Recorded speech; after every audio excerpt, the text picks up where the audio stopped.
everyone, it's Bloom here, and welcome to my long play analysis of Rule of Rose. This is going to be a bit different than my normal videos. It is going to be a long play. I'm going to look at everything possible, and in this game there is a lot to look at, and I'm also going to be discussing a lot of the stuff that happens in the game and my theories on everything. So I really don't suggest watching this if you haven't played the game or watched a playthrough before. I already did a let's play of this, a spoiler-free let's play, so that's available if you want to check it out. But any let's play of Rule of Rose that's spoiler-free will suffice. You can watch a no commentary one.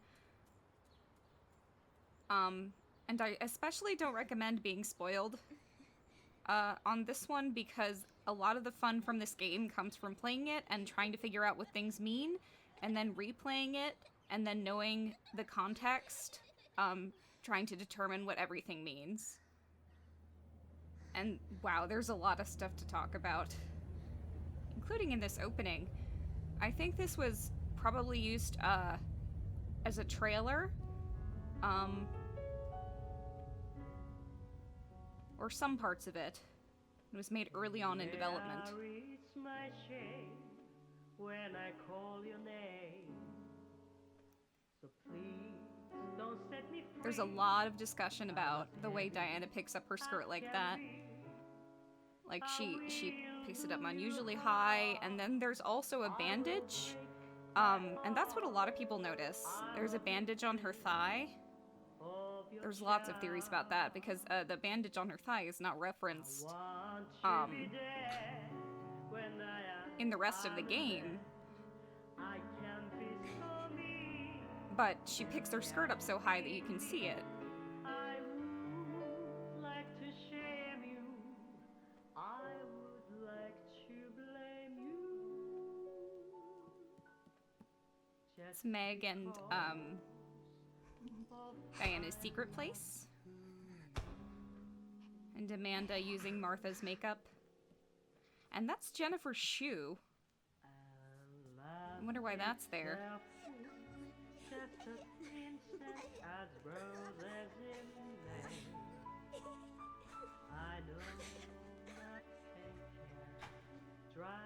Drawing a pig and then making the coffin for Brown. Or,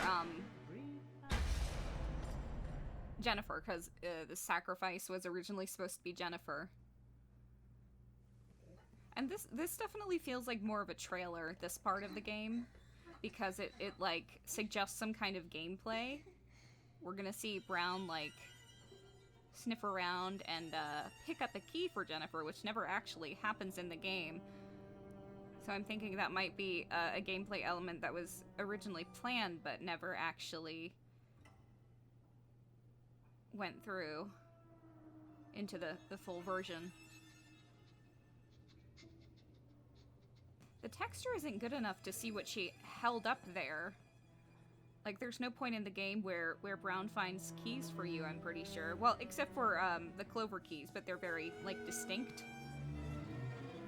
And the one he picks up here is...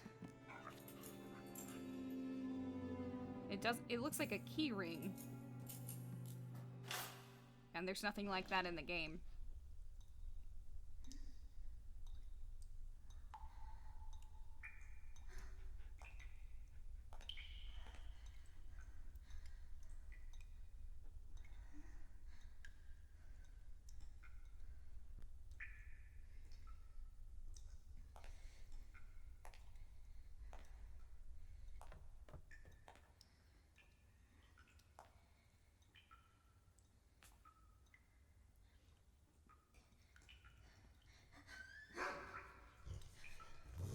This is a very effective horror scene, I think.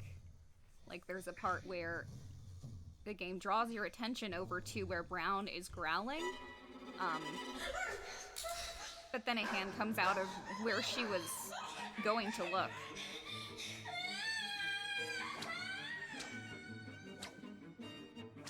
And there aren't really...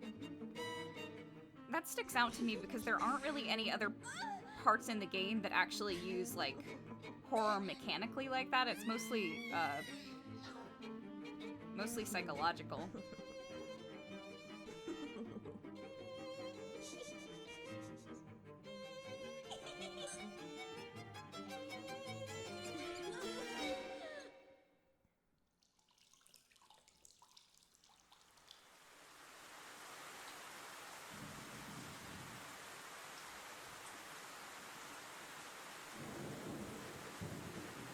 So one of the theories for this, the game, is that Jennifer fell asleep on a bench, and the entire game kind of takes place in her dreams or her memories, where she's trying to come to terms with her past trauma. My name is Joshua. I will serve you, princess. Just kiss me, please. I don't know if that's, like, literally the case, that she literally fell asleep on a bench, but I think that she's working through her memories and her trauma nonetheless.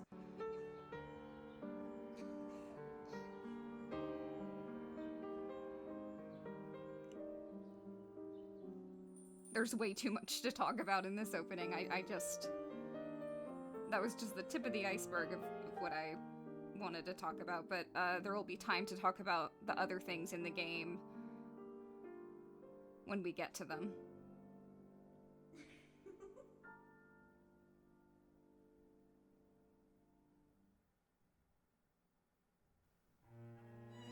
Alright, well.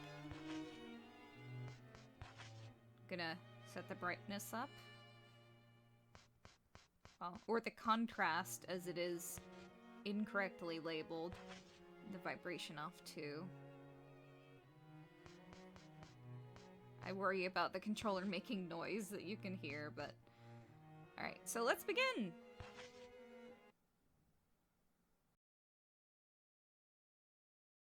Once upon a time, there was a precious little girl. Her friend, the princess of the Red Rose, was always at her side.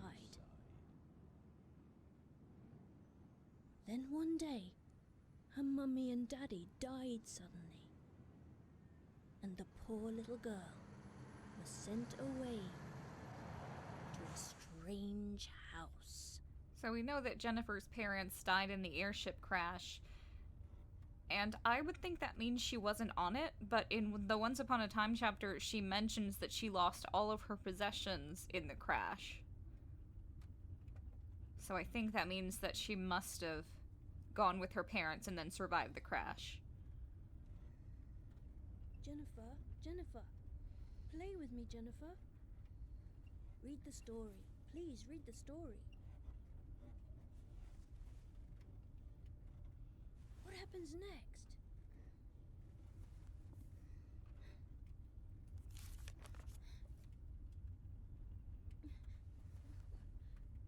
What's this? I think that's Gregory. Well, I guess there's no actual way to tell.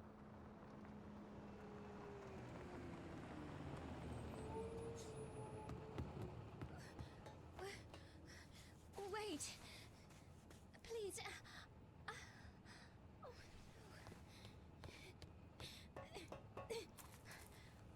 I think describing this as a dream Where are you going? is kind of oversimplifying it.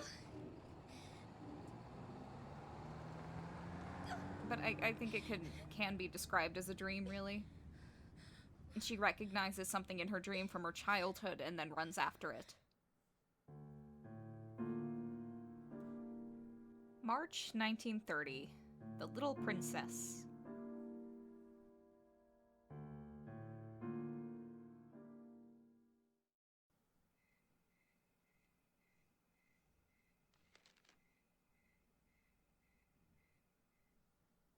The Little Princess. Once upon a time, there was a precious little girl. Her friend, the Princess of the Red Rose, was always at her side. That's interesting to me, because it says the Princess of the Red Rose was always at her side, but we know that the princess is Wendy. So is this just... Because the stories, like, aren't exactly related to what happens in Jennifer's life, they're vaguely related. So is this just a difference between Gregory's story and her life, or was there a princess before Wendy? Then one day, her mummy and daddy died suddenly. The princess too disappeared, leaving the girl all alone. And the poor little girl was sent away to a strange house.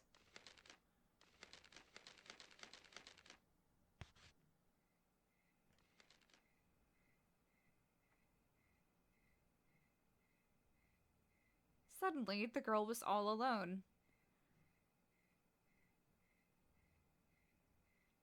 And so the story begins. A mysterious, unthinkable, filthy tale. However, the young girl Jennifer had no choice but to surrender to the unsettling predicament. Oh, what an unlucky girl. So you'll notice how I started a new game instead of loading from a save, and you might be wondering, well, why did you do that? You can get costumes, but the costumes, aside from the joke costumes that I don't want to use, all the costumes are just retextures of her regular outfit, and it doesn't really look that good, honestly. I feel like it looks like it's just pasted on. Her normal clothes look better. Out of the three that I like, I guess, well, I don't really, I like the concept of them. There's the Gothic Lolita one, which is just, it looks pasted on. Her hair is down, which is interesting. And then the nurse one, which is just looks like a white recolor of her normal clothes, and she's wearing a hat. And then probably my favorite, the tennis instructor one, which still kind of looks like it was pasted on, but she's got like glasses and a cute ponytail.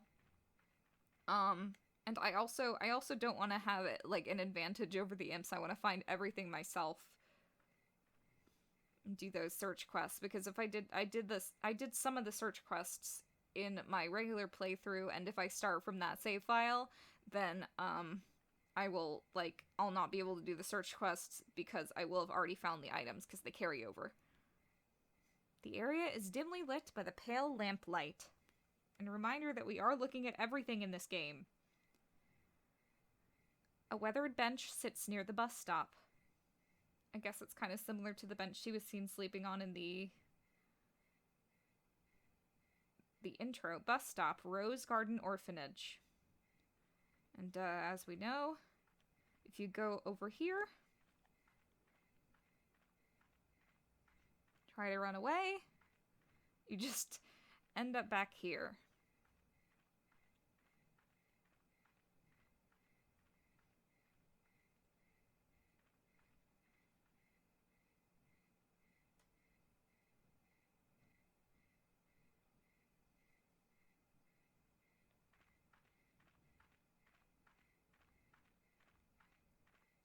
I said I'm looking at everything. I might miss a few things, but I'm going to attempt to look at everything.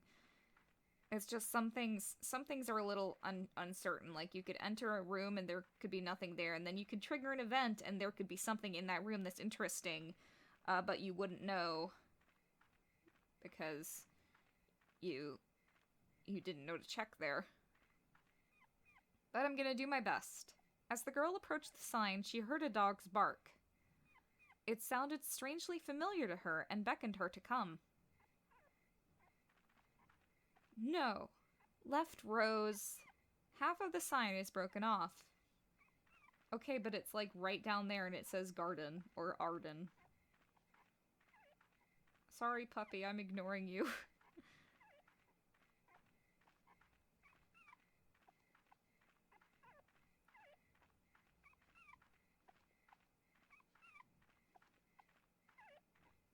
Wow, that's a loud puppy. I can still hear him.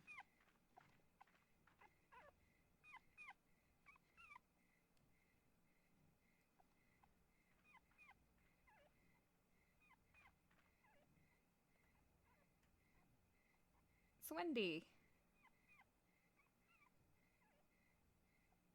That's where we saw her in the Once Upon a Time chapter.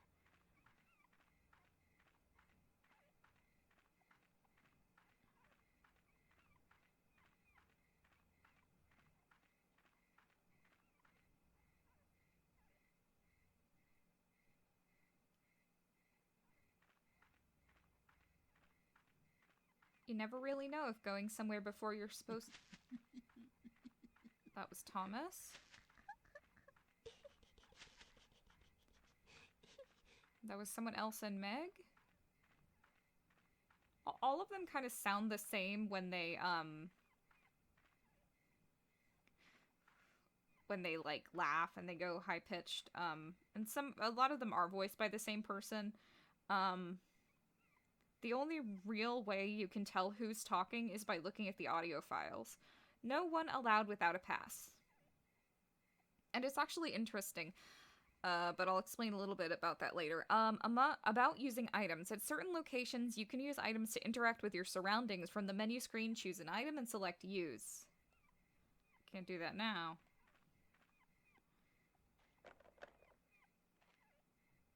No one allowed without a pass.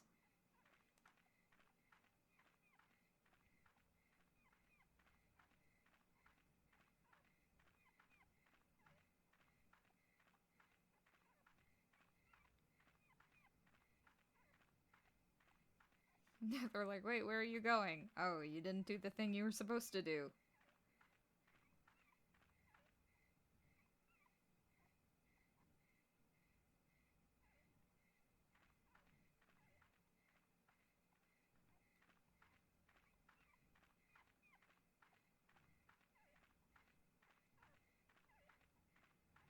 Still just Wendy.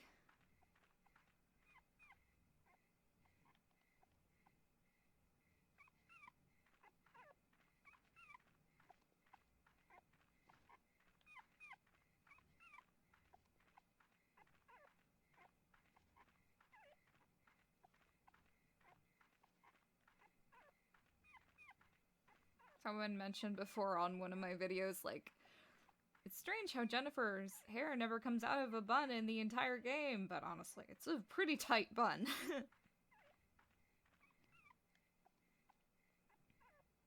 When she has her hair down in the Gothic Lolita costume, it's only about shoulder length.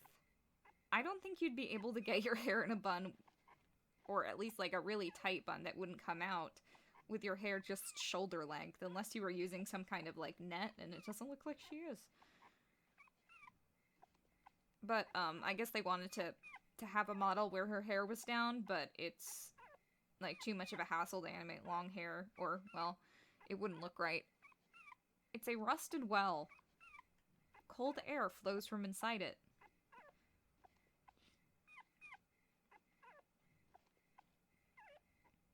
There's an old padlock on the door. However, it's not locked. So that's a setup for the part where she locks her memories of Brown in the shed in Once Upon a Time.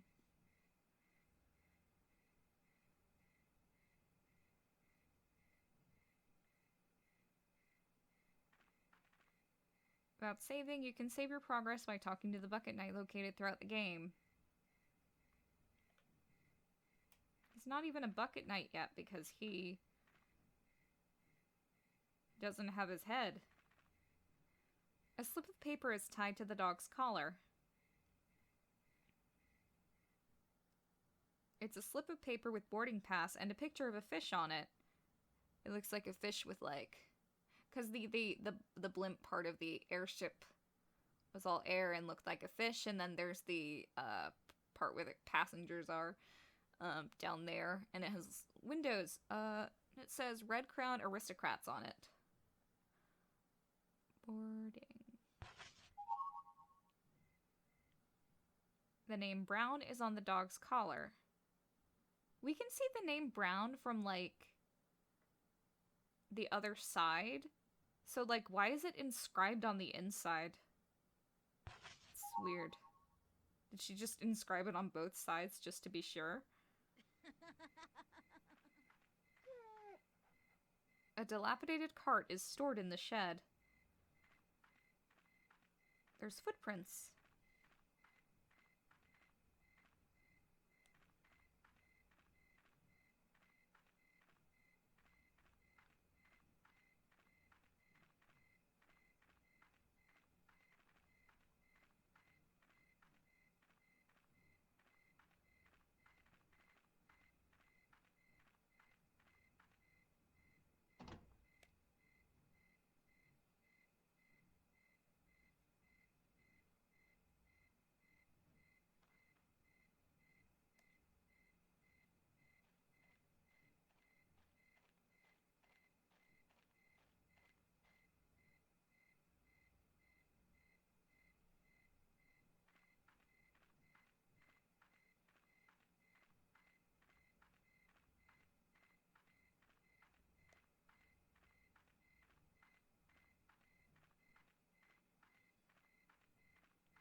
Following the boy up the road, she came upon a huge old mansion. For some reason, this place seems familiar to the unlucky girl.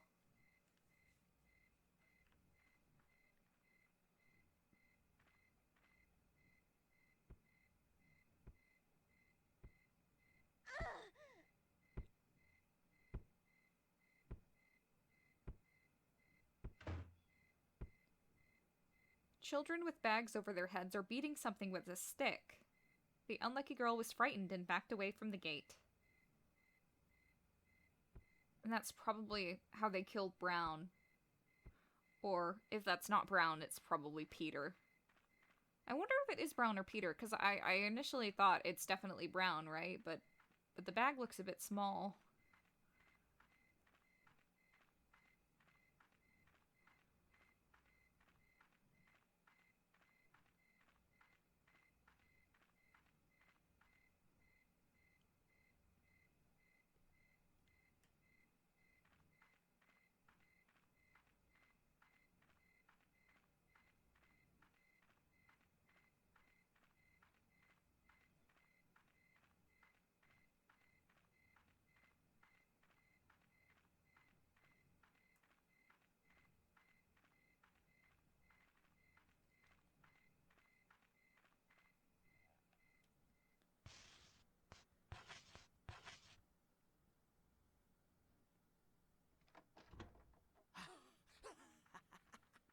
First we see of Xavier.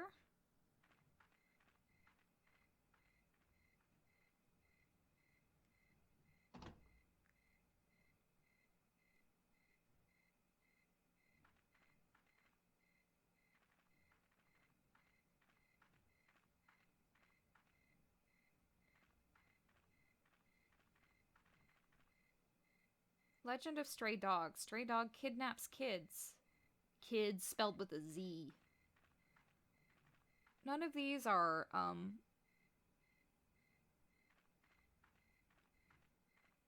examinable. They look like graves. Maybe animal graves?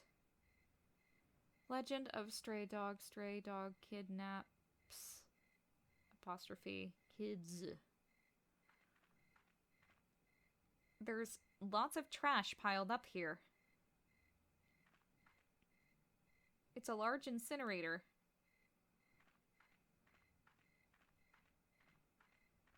I don't think there's anything really sinister going on with the incinerator as you might think when it comes to like horror games, but in an unused audio file, Meg does mention that like trash goes in the oven, and I guess she means incinerator.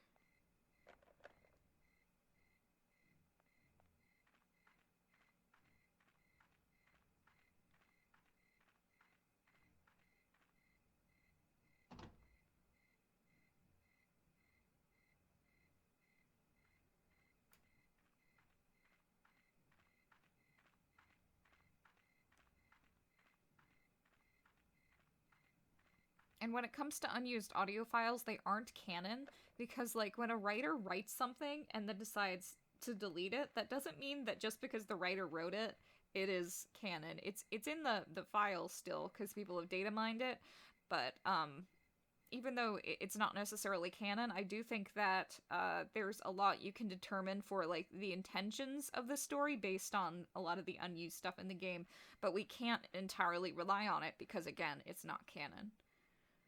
Legend of Stray Dog gives us sweets.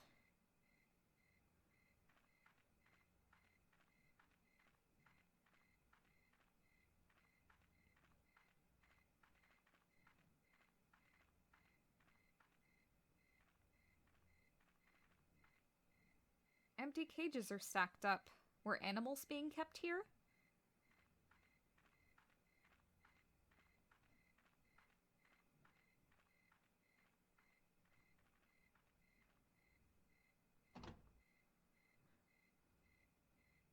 Oh, I didn't mention the other reason I'm not using the costumes is because for the events, well, of course, she doesn't change costume during the FMVs, but also for the events, they use a high poly model of Jennifer. The one we're looking at now is the low poly one, And so they didn't make high poly models of the costumes, and therefore it's, she never, like, shows up in, the costumes, just, she goes back to her regular outfit whenever there's an event, kind of like Clock Tower 3.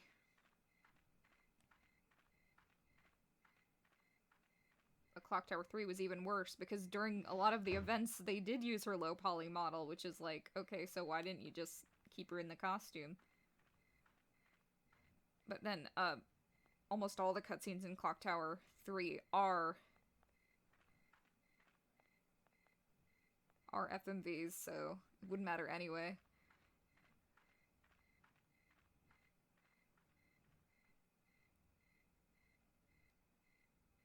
There's some flickering that you can see with the shadows and stuff. As far as I know, this is an actual issue on the PlayStation 2 version. You just can't see it at native resolution, but upscaled you can sometimes. It doesn't really happen very often, but it annoyed me and I tried to fix it, but there's no fixing it. It's in the game. A trail of blood leads into the mansion as if something had been dragged inside. But what about the fish? So Wendy drew the fish. Entrance this way.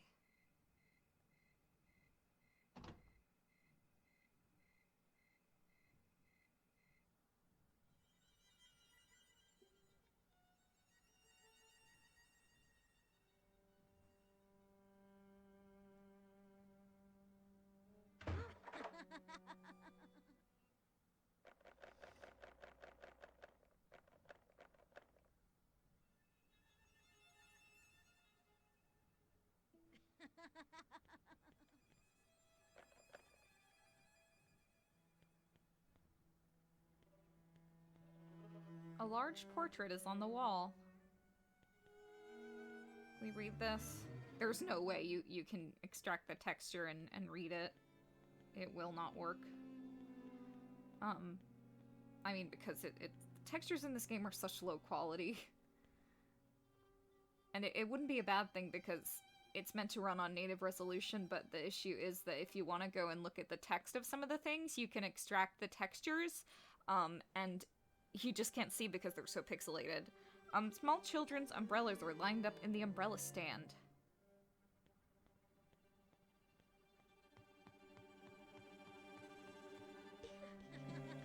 The unlucky girl felt the chilling gaze of many eyes upon her. Yet, she was all alone. Let's look around this mansion. Some of the doors are locked, but we can actually go in quite a few places. There's a rubbish bin tied tightly with rope. I don't understand why it would be tied with rope. But like everything in the game starts to be tied with rope as you progress, so I guess it's just that. Many bulging sacks are piled up in a heap. It smells awful. I mean, if we're supposed to be taking it literally that they actually tie the rubbish bin with rope, I don't understand why they would do that, but I guess it's just showing how we can't use it yet. The window's too dirty to see through.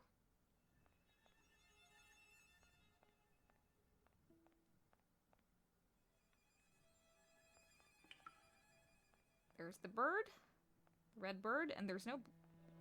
I was about to say there's no blood on it, but, there is. Alright, right up there. I don't know if you could even see that, without the extended camera that I'm using in PCSX2.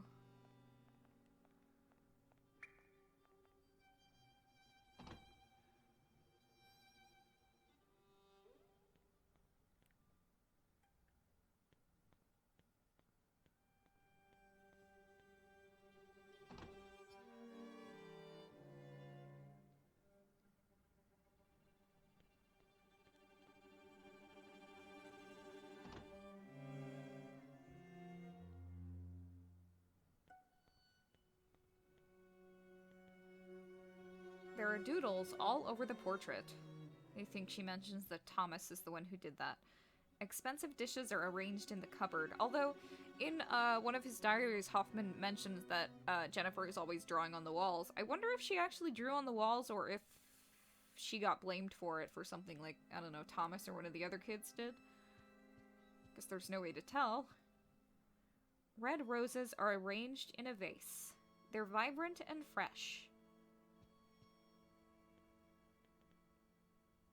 It's a grand fireplace, but it seems no one has touched it for a long time.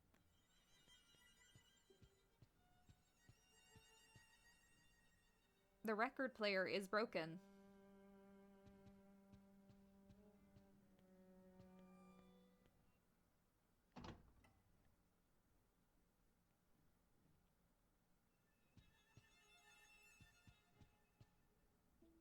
There's a small model of a mansion inside the tank, but no fish. I guess the representation of that could be the entire mansion is under Mr. Hoffman's control, and that's why the fish that represents Clara and Diana are in there too. Something is written on the notebook.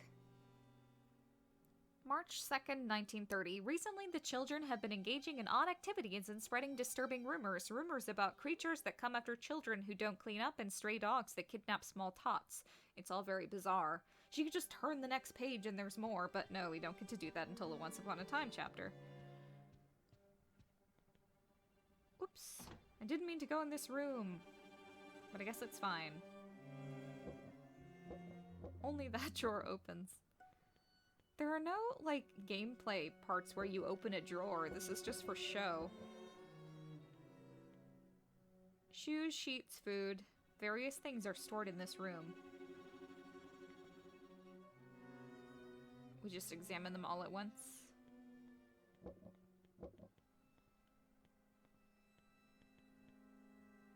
Yep.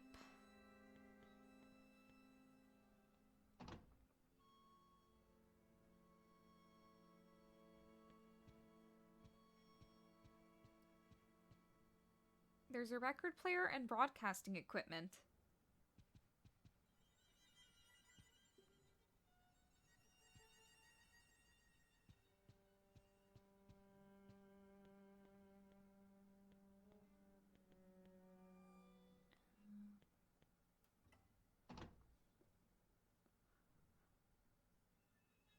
That's out into the... Whoa. That's out into the main hall.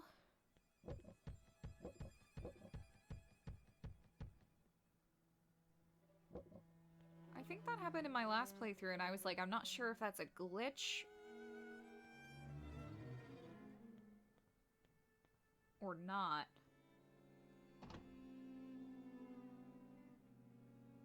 I mean, the sound of, you know.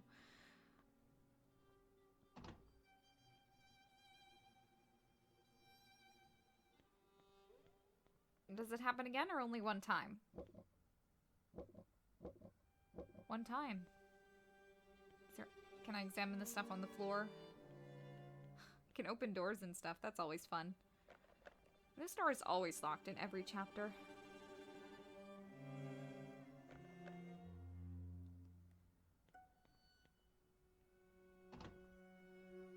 Closet room.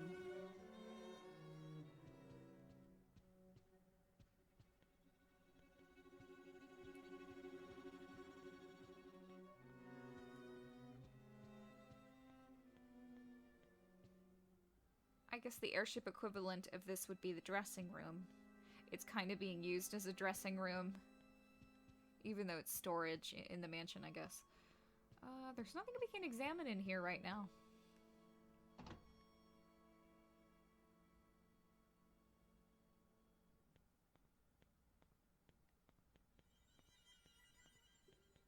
It's the headmaster's room.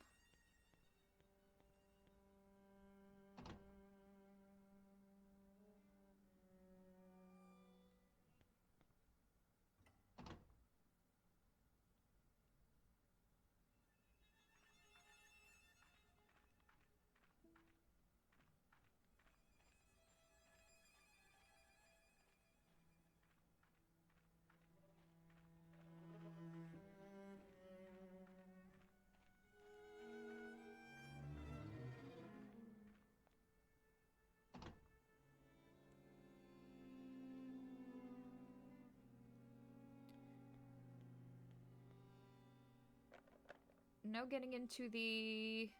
That's the cafeteria. No getting into the basement.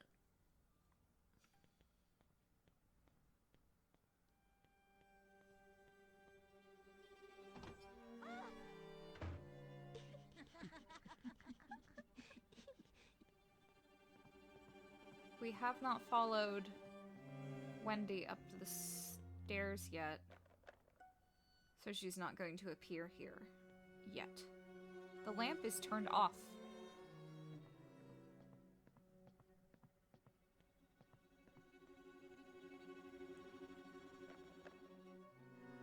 I'm trying to comb this area so I don't miss anything.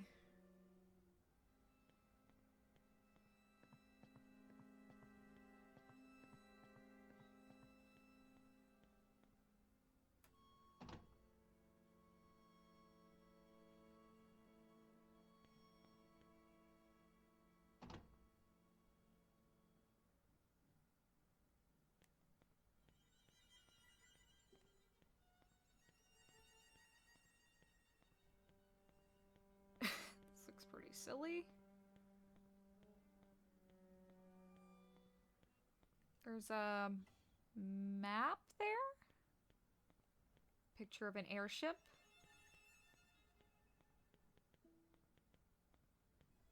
This game takes place during the airship craze in England. Nothing in here.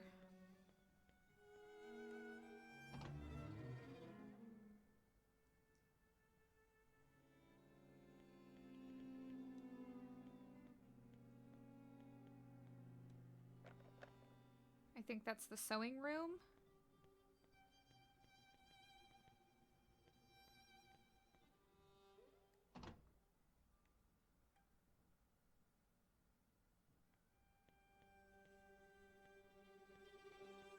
There's some shoes right here.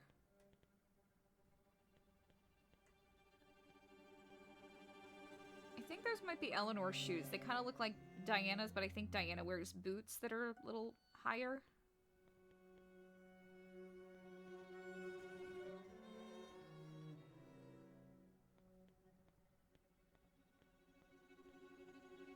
Man, once you get upstairs, there's really not that much to examine, huh?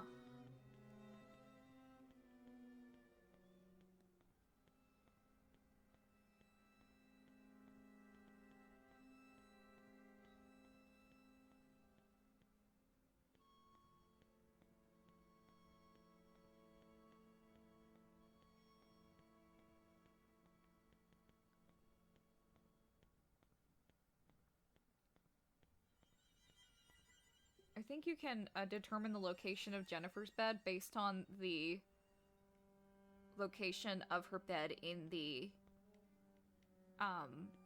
quarters in the airship. But I forgot what they looked like.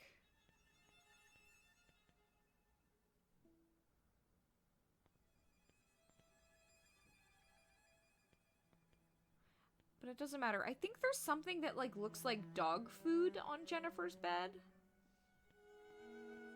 I remember seeing something like that before.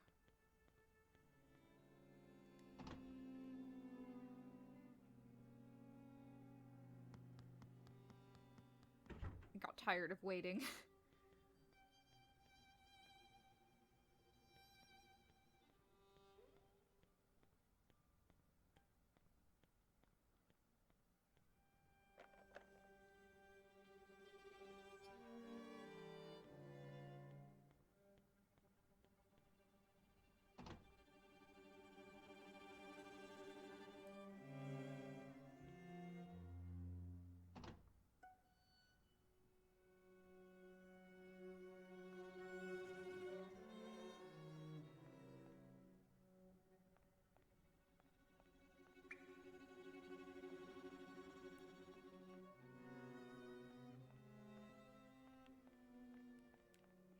It's not letting me adjust the camera here.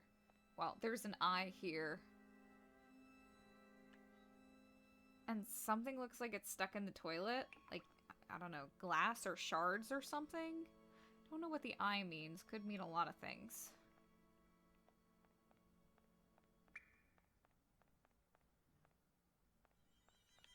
I don't know if there's anything on the walls of these because it's not letting me adjust the camera.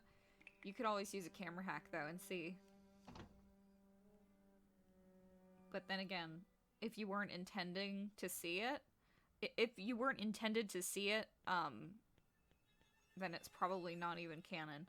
Foul-smelling laundry baskets have been placed on the shelf. How bad does your laundry have to smell before the baskets start stinking too?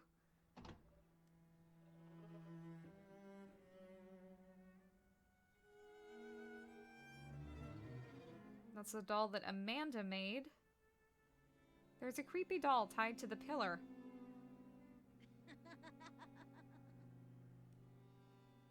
What's strange is that it's wearing a sock and then another shoe. And I actually mentioned in the opening, I don't understand why there's only one shoe there when Brown was sniffing, because it was Jennifer's shoe. Maybe they just took her shoe and put it on the doll. It's interesting. It's interesting. Everything in this game is interesting. I mean, that's why I'm making a video about it. Series of long videos. The old photo. It's a faded group photo taken in front of the mansion. So this is the photo that was taken on the day that Jennifer came to the orphanage.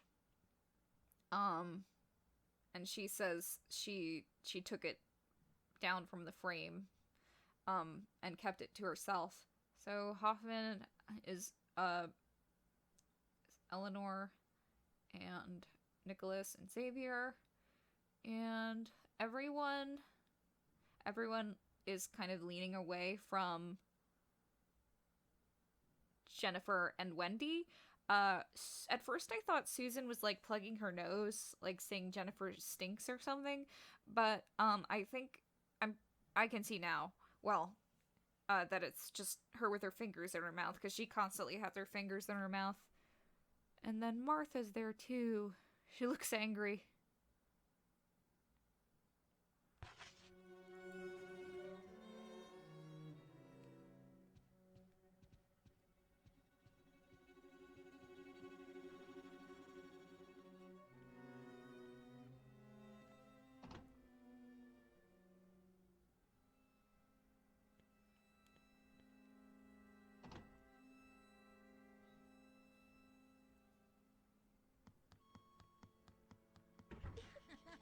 I want to follow her and then...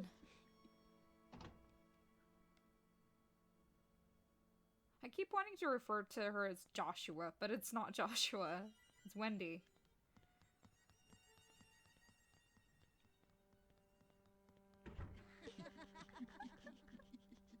This is the library.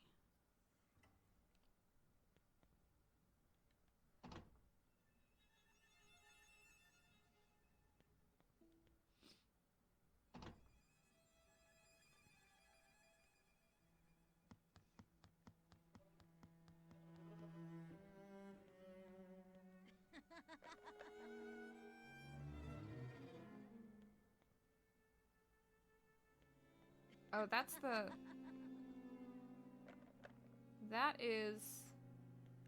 That's the door that Thomas closed earlier, isn't it? Oh no, it was down here. Does he still do it? Yeah.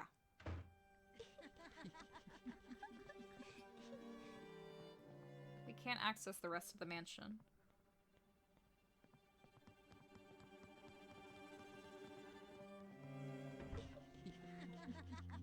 This door is always locked except for one very small window. In the funeral chapter.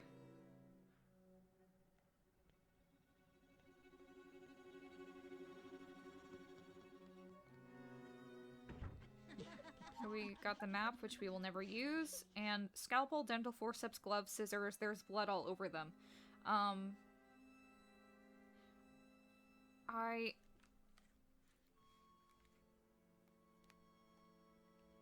Some people theorize that this has something to do with Hoffman and Clara. Some people theorize that he gave her an abortion. I don't think that's true. I mean, it could be, but I don't think there's really any evidence to suggest that. I feel like all of the chapters are relatively, like, focused on one character. If we found this in the Mermaid Princess chapter, I would say yes, it definitely has something to do with Clara and Hoffman, but I don't think... But here is kind of just establishing the mood. I think it probably just has something to do with the Aristocrat Club overall, because we know that they probably killed Martha and Hoffman. So they might have used that.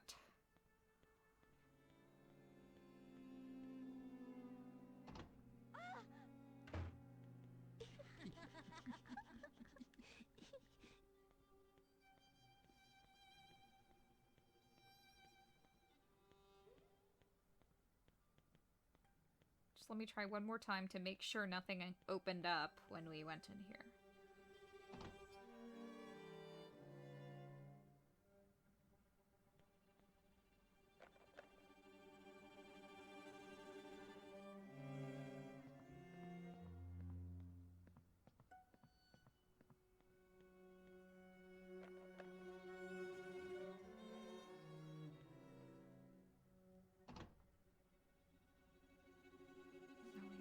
We could get in here. The issue was the other side. And yes, you can hack the game to see the other areas of this place, but if we weren't meant to see it, it's not canon. Rule of Rose Decrypted is a really good blog that has lots of like hacks from the game and unused stuff. And Alright, so let's go.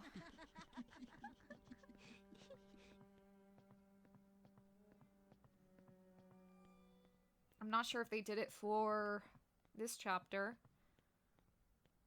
but they did for the gingerbread house chapter. And there's some stuff like a plank in one room and like a ladder in Amanda's room, which is probably stuff they left in for like... We were probably meant to explore some of the airship in the gingerbread house level, but they decided to cut it out of the game.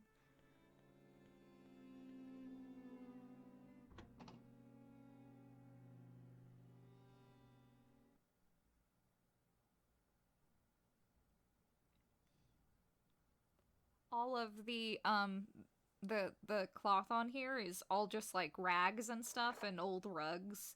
But then in the opening, we saw it was, like, all elaborate and fancy with, like, wreaths and stuff.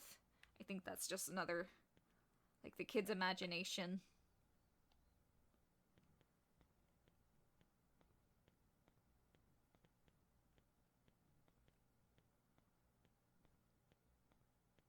When the unlucky girl approached the boy, he said, "My, aren't you a slowpoke like always? Here, read me the rest of the story. You know the book I handed you." "Jennifer, read the rest of the story to me."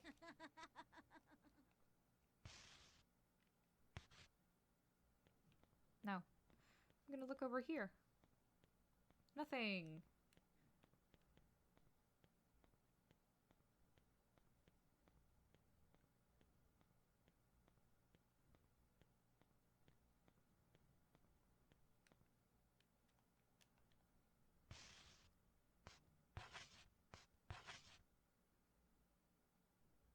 And the poor little girl was sent away to a strange house. At her new home, the Aristocrat Club lived by the rule of Rose, but the girl found herself very much alone.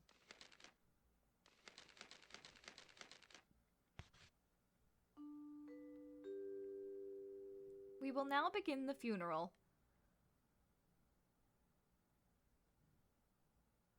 All those attending, please gather around at this time.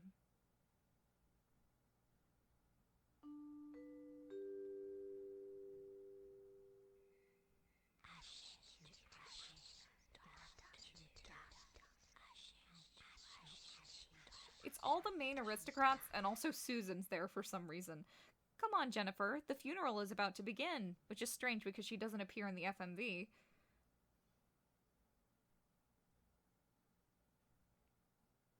It's a funeral for your dear friend.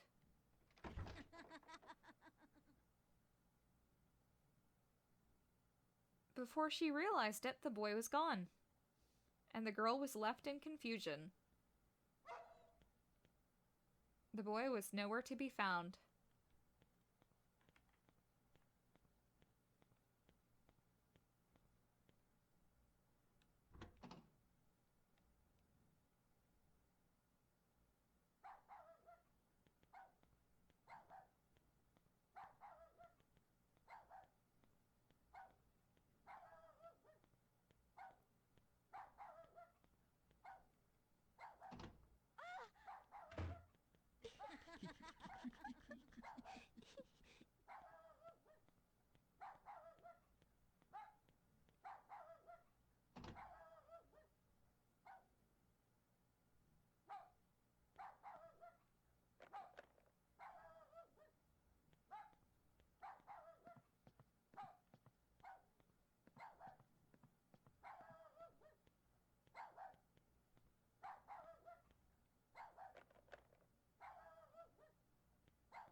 When the girl went out to the yard, she found a shovel standing before a grave.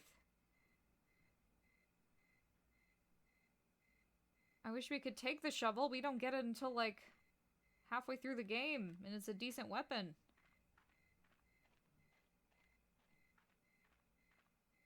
The unlucky girl sensed that something very dear to her was buried here.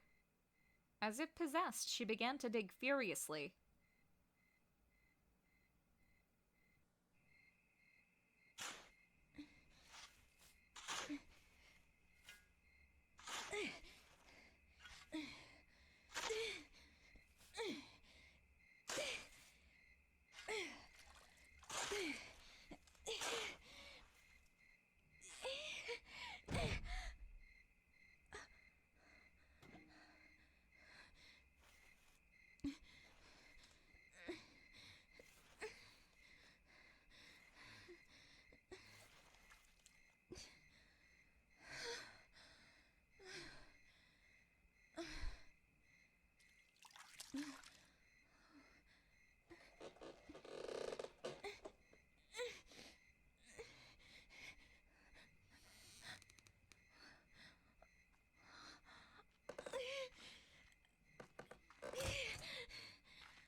They all have bags over their head with animals that look at you.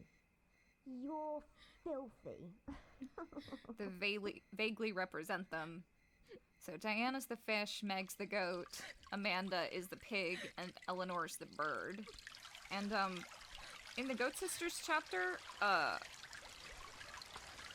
Diana is also represented with a goat, but she's also a fish. Kind of like a Capricorn. Ladies and gentlemen, thank you for joining us on our flight. Attention all passengers.